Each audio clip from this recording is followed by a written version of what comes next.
niyo bang ayon sa World Health Organization mga kasama 100 milyong tao ang nalulubog sa malubhang kahirapan dahil sa gastos sa mga serbisyong pangkalusugan? Ako po si Rod Marcelino at ito ang Radyo Mo sa Nutrisyon. Malusog na katawan, nutrisyon ang kailangan. Malusog na isipan, nutrisyon ang kasagutan. Para sa malusog na mamamayan. Maganda at malusog na hapon po mga kaibigan at mga tagapakinig ng Radyo Mo sa Nutrisyon. Meredita sa ating mga tagapakinig sa Albania. Labdien sa ating Latvian friends at Go Etermidang sa mga tagapakinig natin sa Mongolia. Isa rin pong matiwasay at masayang hapon, Ma'am Bernie. Gagawin natin sa ngayong hapon kasi ang lalayo na ng mga binabati ni nagpunta na ng Albania, Latvia at saka Mongolia. Balik na lang tayo sa Pinas. Ayaw. Magandang hapon, Rod. Magandang hapon, Ma. At sa ating mga giliw na mga nakikinig at nanonood sa radyo at sa www.rmnnews.com live streaming. We're back po mga suki, ang inyong mga nutrition friends para sahugan ang inyong pananghalian ng kaalamang pangkalusugan at pangnutrisyon para lagi tayong malayo sa karamdaman at maganda ang buhay. Yes, Ma'am Bernie, kayamanang walang katumbas ang kalusugan at hindi pagkakasakit. Oo, tama. At karamihan sa ating mga kababayan ay tinatamaan ng iba't ibang karamdaman sa particular na bahagi ng katawan, gaya ng mga sakit sa puso, mga pulmonary disease o sakit sa baga, sakit sa kidney o bato, at mga sakit ng bata. Opo, mga karamdamang tinutugon mga kasama ng ating pamahalaan sa pamamagitan kung tawagin ay specialty hospital. Kabilang na ang Philippine Heart Center, Correct. Lung Center of the Philippines, National Kidney and Transplant Institute, at Philippine Children's Medical Center. Kaya lang, Ma'am Bernie, may isang palagiang tanong kapag nababanggit ang specialty hospitals. Yan nga ang paksa natin, Rod, ngayong hapon specialty hospitals. Abot kaya ba? Yan. Yan ang magandang tanong, di ba? Abot kaya ba? Ano nga ba, Ma'am Bernie, kung isang kababayan nating mahirap ang magkaroon ng isang specialty disease at ang pag-asang lunas lang ay madala siya sa isang specialty hospital, tatanggapin ba siya kahit wala siyang ibabayad? Alam mo, Rod, tsaka mga gili ko pong mga kaibigan, noon pong taong 2000, August 14 in fact, ay nagpalabas na po ang Department of Health ng kautusan at ito po ay nakapaloob sa Administrative Order number 101-A Series of 2000 na nagsaalang-alang ng tig 2 milyong piso para sa 4 na specialty hospitals noon. Ang mga specialty hospitals na yun ay ang Philippine Heart Center, yung Lung Center of the Philippines, yung National Kidney and Transplant Institute, at yung Philippine Children's Medical Center. At ang pondong yun ay ano lang yun, pang-suporta lang sa mga pangangailangang medikal ng mga mahihirap na pasyente gaya ng para sa gamot, medical supplies, operasyon at iba pa. So, sinusugan pa yan noong March 11, 2003 naman ng isa pang administrative order at ito naman ay ang Administrative Order number 27-A Series ng 2003 para makabilang na rin ang tinaguriang DOH retained hospitals. Ito yung mga pagamutan na hindi na decentralized o hindi na localized noong ipinasa ng ating pamahalaan yung local government code. So tawag sa kanila ay DOH retained hospitals. Kabilang na dito ang Cotabato Regional Medical Center, tapos yung Davao Medical Center, kasama rin dyan yung East Avenue Medical Center, kasama pa yung Eastern Visayas Regional Medical Center, para naman yun sa mga Tacloban, Waray area, Western Visayas Medical Center sa Iloilo, tapos yung Paulino Garcia Memorial Medical Center, pati na rin yung Philippine Orthopedic Center para dun sa mga buto, no? Yung mga sakit natin sa buto. At lastly, yung Sulu Sanitarium. Okay. So wala pa lang dapat ikabahala ang taong bayan, especially mga mahihirap na walang pera. Oo. Actually, mas malawak ang maipapaliwanag sa atin ang sagot dun sa katanungan ng ating title pa lang sa ating episode na Specialty Hospitals. Abot kaya ba? At yan ay i-explain sa atin ng ating magiging ang ating guest maya-maya. At ngayon naman ay unahin natin siguro yung text question for the day. Oo, kasi para mas marami-raming time yung ating mga tagapakinig na maghula na kaagad ng ating So eto, mga kasama. Oo. Para sa mga kasama natin dyan na talagang inaabangan kung ano ang magiging katanungan natin ngayong hapon for 100 pesos load. At 3 po yan ang mananalo mamaya. Medyo binagalbagalan ko na yung pagsabi kanina kasi ang tanong natin ngayong araw ay magbigay ng pangalan ng isa doon sa 4 na unang specialty hospitals sa ating bansa. Yan ang tanong. Napakasimple. Kababanggit lang ni Ma'am Bernie kanina. Yung mga pangalan po ng mga specialty hospital sa ating bansa. Well, mga kasama, kung alam niyo ang sagot, i-text lang po ang inyong sagot sa ganitong format, ang inyong full name, space, address, space po, at syempre ang sagot sa ating tanong. At isend po yan sa 0908-862-6618. Alright, ganun din po kung sakasakali mamaya may mga tanong po kayo sa ating guest at kay Sec Bernie, doon rin po ninyo isend ang inyong mga tanong sa 0908-862-6618 o tumawag po sa 882-2374. Naku, magiging interesable po ang ating paksa ngayong hapon. For the meantime, we'll pause for break. Magbabalik po kami. Huwag po kayong naalis. Radyo mo sa nutrisyon. DZXL at Radyo mo sa nutrisyon. Isinusulong ang nutrisyon at kalusugan ng milyong Pilipino. Radyo mo sa nutrisyon tuwing Sabado alas 12:30 hanggang 1:00 ng hapon. Radyo mo sa nutrisyon sa DZXL. Radyo mo sa nutrisyon. Sina Sec Bernie Flores, Executive Director ng National Nutrition Council, at si Roderick Marcelino sa programang Radyo mo sa nutrisyon. Alam mo, Rod, naririnig din tayo nga pala nung 15 nating Nutriskwela Community Radio Station. So, mula Patiin natin sila. Mula pwede isa-isang dami. Basta mula 15 Luzon, sila. Visayas hanggang Mindanao. Mula sa Ilocos hanggang sa Autonomous Region in Muslim Mindanao. At como ang ginagamit natin kadalasan ay through internet. Maski yung ating di ba, program ngayon pwede nilang mapanood live streaming. So, ang ginawa namin sa opisina namin ngayon lang ay nag-train kami ng lahat ng aming regional staff. Dinala namin sila dito sa Manila para turuan kung paano mag-ayos or mag-manage ng aming website at saka web pages. Kasi increasingly lahat ng ating mga information dissemination ay sinasagawa through internet, hindi ba?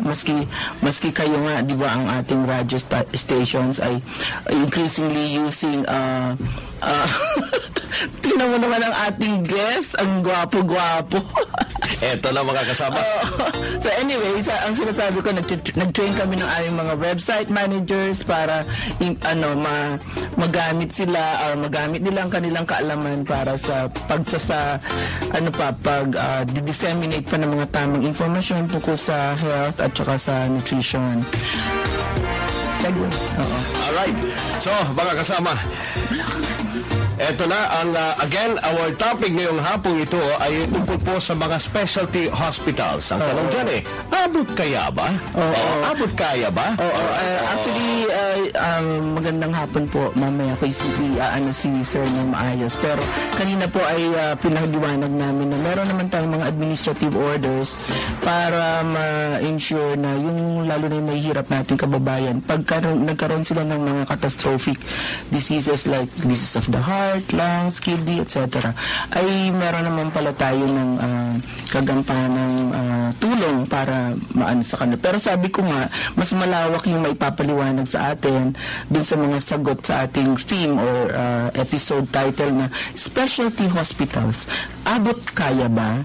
Oo. At ikinagagalak ko pong ipakilala ang ating resource person na walang iba kundi ang ating Health Assistant Secretary for Special Concerns, si Dr. Elmer G. Punsalan. Welcome po, Asek Punsalan, sa Radyo Mo sa Nutrition. Magandang umaga. Ay, magandang tanghali. Kumusta po ate? At sir, kumusta po? Welcome po, Asek Punsalan, sa Magandang hapon po, kuya. Sa Nutrition. Opo. So, Happy ko, kahit saan palagi kami magkaagapay at magkasama. Happy Bernie. Alright. Asek, ang unang tanong po namin sa inyo, ano po ba itong specialty hospitals? Ilan po ang specialty hospitals na meron po tayo sa buong bansa ngayon? Well, alam mo kung ating bibilangin, ang ating mga specialty hospitals, yung talagang naunang nakilala sa specialty hospitals, yan ay apat. Talaga kaya ng Heart Center, Philippine Heart Center, Lung Center of the Philippines, ang National Kidney and Transplant Institute, kung saan nandun at nag-umpisa ang ating kagalang-galang na kalihim ng kalusugan. Dr. Dr. Unan, na parehong boss namin, ni Asek Bernie, and of course, ang Philippine Children's Medical Center. Pero, nakagapay pa rin dyan ang ating mga government hospitals and retained hospitals, to include the different regional hospitals, and also the special hospitals, yung malalaking hospital sa buong Kalakang Maynila and the whole Philippines. Example po, sir, yung Children's ba? Philippine Children's Center, Medical Center. And of course, yung ating mga, yung iba pang malalaking hospital, kagaya ng East Avenue, yung mga National Children's Hospital. Sabi ko po kanina, sir, yun ay yung mga hindi localized as a result of the local government code. Hindi binaba, ni-retain sa ating pamamahala ng kawanihan ng kalusugan. Yes, kaya ang tawag sa kanila DOH retained hospitals. Okay. Bakit naman po tinawag silang specialty, yung apat na nauna? Bakit, ano pong special sa kanila? Well, of course, maliban sa kanilang layunin at tungkulin na nakakonsentrate kasi sa mga iba't ibang specializations. Like, for example, kung babanggitin natin ng Heart Center, karamihan ay nakafocus sa mga karamdaman, pangkalusugan pertaining to heart ailments, heart diseases, ganyan.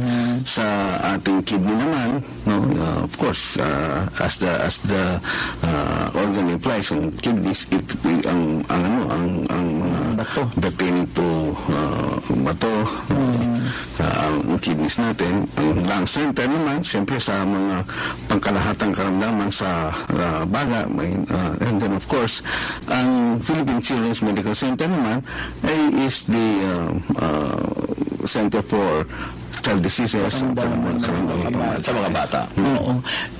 Pag sinabi po bang specialty, medyo may kamahalan. Paano naman po yung mga mahihirap? Paano naman sila maka-avail asset?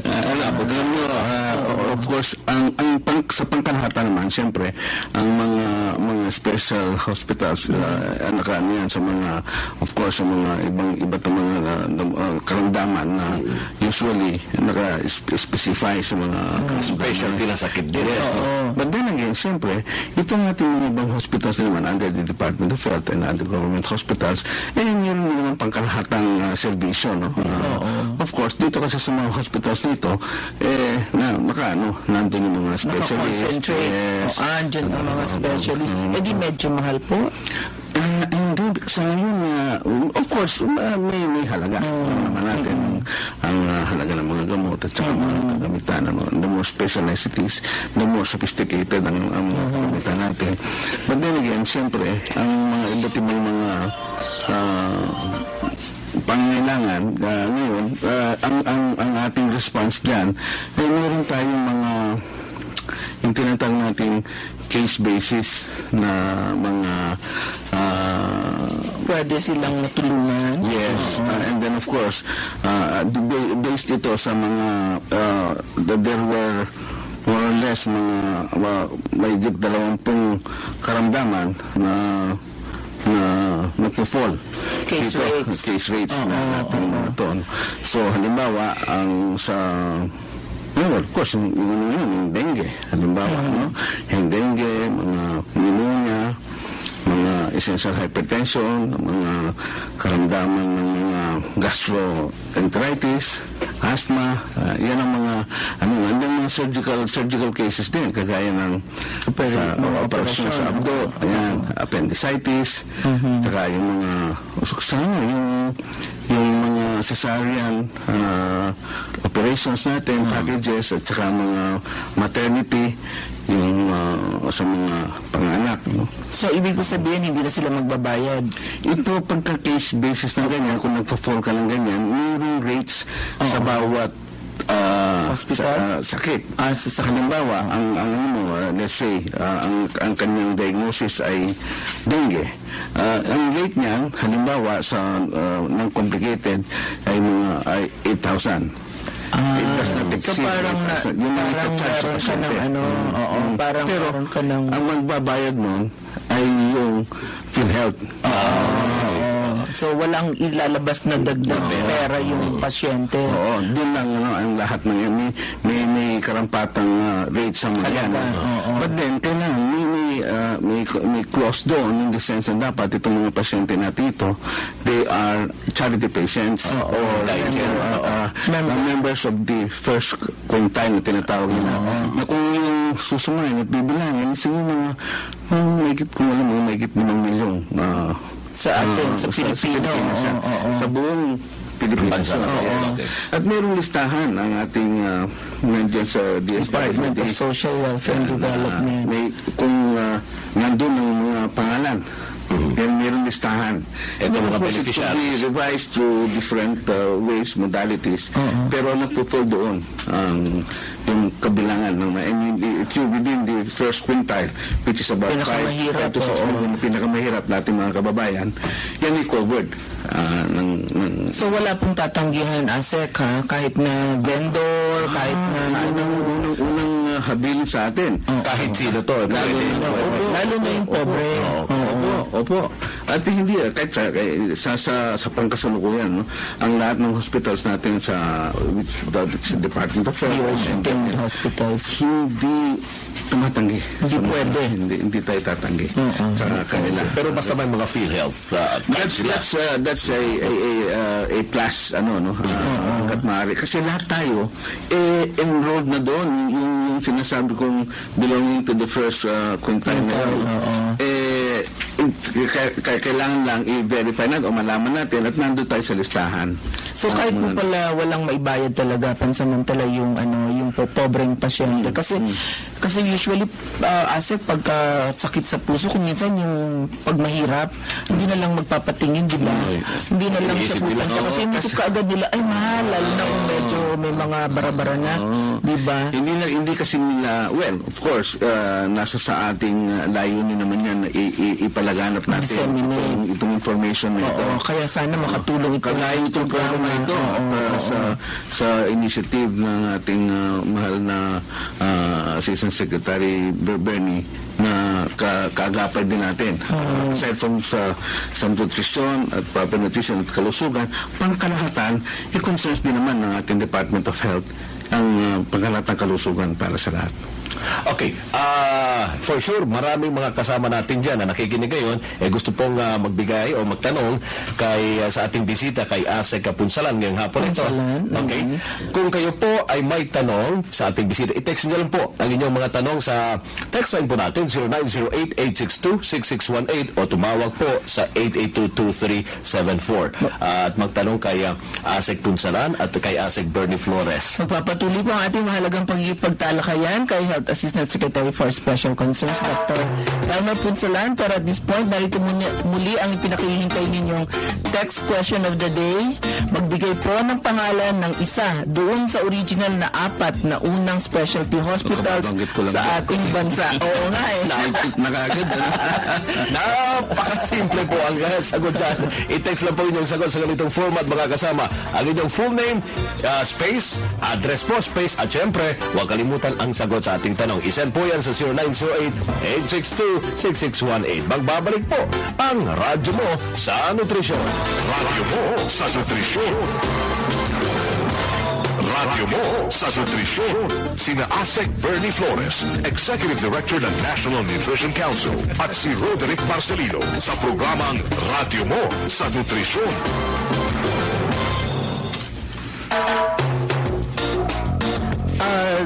Balikan po natin yung discussion natin, Asek Elmer.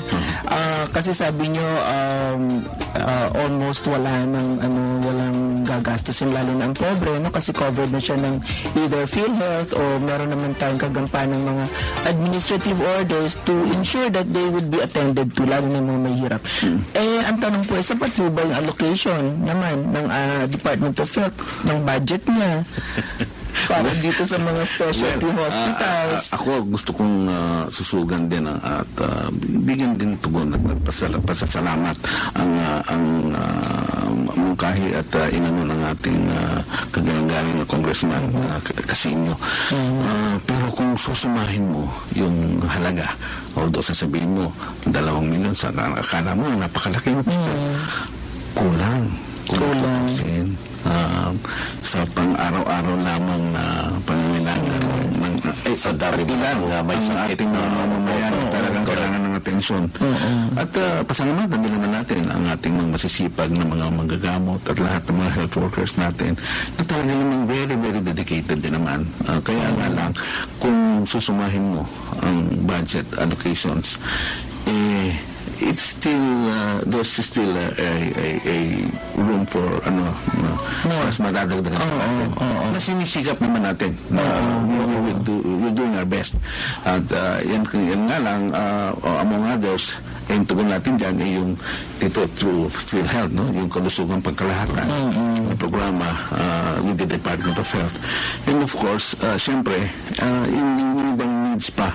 So, of course, ito'y isang pasabi na panawagan sa ating mga mamamayan na siyempre, lahat naman ay ginagampanan natin, pero mayroon pang konting room for understanding na lang, kung huwag na lang silang magsungit kung medyo may deficiency. We're doing our best. Siguro panawagan din po sa mga members ng ating legislature sa House at saka sa Senate na kung pwede pa madagdagan. Yun naman sigurado tayo, no? Although nadagdagan na ngayon, pero as you said, the need it has been increased tremendously since even during the time of the former administration at saka panahon ni former Secretary Duque. Ngayon na ngayon ay sa Civil Service Commission din naman na nakakasama pa rin natin. Asik, isang tanong ko pa, meron kasi tayong nalaman na noong 2006 meron ng plan to establish o pagtatag ng isang Philippine Center for Specialized Healthcare. Ano na pong status nitong plano na ito? Well, yung Philippine Center for Specialized Healthcare, to be more honest and frank about it, ako po ang tagapamahala ng Philippine Center for Specialized Healthcare na yan, na nandyan pa rin naman. At yan ay kinabubuan po ng mga hospitals na kinabanggit kanina, yung mga specialty and corporate hospitals na tinatawag natin, yung Heart Center, NKI, PCMC, Lung Center. Pero yung po naisaba ay hindi pa, yan ay pa rin, pending pa rin. Yes, pero yung mga naumpisa na ay pinagpapatuloy naman. Pero sir, ano po ba yung intention ng pagkakaroon ng isang under one roof yun? Ang maganda sana dyan is, of course, being the specialty centers. No?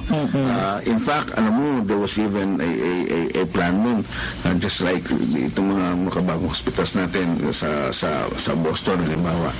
Kung titingin mo yung natin, halos magkakalink. Parang one-stop Yes, in center. fact, nung panahon na naumpisa namin yun, nung sa pamumunuan ni Dr. Ona, at that time, sa kidney. sa NKI, yun nga, may nag-ano sa amin yung walkway, no? Didikit na siya. From East Avenue, lalakad tayo sa East Avenue, tapos lalakaran mo, heart center na. So, magtutuloy-tuloy ka lang ng konti, lung center, tapos NKI, tapos PCMC. Parang yung dito sa may,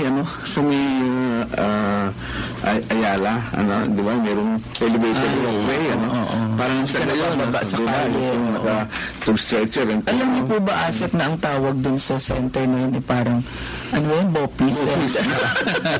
Kasi nandun lahat. Malapit lang. Hospital na naman loob. Di ba? Joke lang yan. Pero may tanong po tayo, Asep Elmer Punsalan, mula po kay Arlene Perez ng Malabon. Sabi po niya, pwede po bang gumamit ng dalawang PhilHealth ang magamit sa isang pasyente? Tama po ba yun? Parang yatang hindi.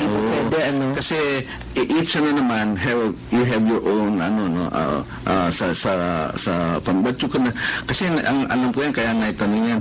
Kasi yung mag-asawa, halimbawa, yung mag-asawa, halimbawa, may PhilHealth si Mister, may PhilHealth si Mrs. Pero hindi pwedeng gamitin ng isa, yung dalawang card. Isa lang. Kasi di ba yung isang card pwede rin mag-entitle yung hindi member, di ba, anak niya, pwede niyang gamitin yun. Kung sino beneficiary ito. Beneficiaries. And yung mga unmarried siblings. Okay. So, ulitin ba natin yung tanong? Hindi na, no? Kasi 2 beses na natin nasabi yung tanong na text for the day. So, pag-utulit natin sinasabi. Dapat manalo na sila, no? So, at this point po, dahil malapit na po yung ating ending, kasi alam mo naman, Asek, 30 minutes lang yung aming program. So, we will take advantage of your presence. Pero, una muna, kami ay taus-pusong nagpapasalamat sa ating bisita dahil kahit na Sabado at isang napaka-busy na person ang ating panauhin ngayong hapon na si Health Assistant Secretary for Special Concerns, Dr. Elmer Punsalan, ay talagang pinaunlakan tayo. So, bago ko siya hingan ng parting words, may pahabol pa. Oo, meron pa tayong question naman, galing naman sa Malabon, si Miss Jody de Guzman. Pag tinanggihan po ang pasyente sa ospital, Asek Elmer, saan po pwedeng dumulog? Sa akin pa, hindi. Ang aking pong ginagarantiyahan na hindi po tatanggihan. Usually, siyempre, maraming mga instances na may nangyayari. But because I put it more on, tatagalawin ko, nilalagay ko sa probably hindi pagkakaintindi, pagkakaunawaan.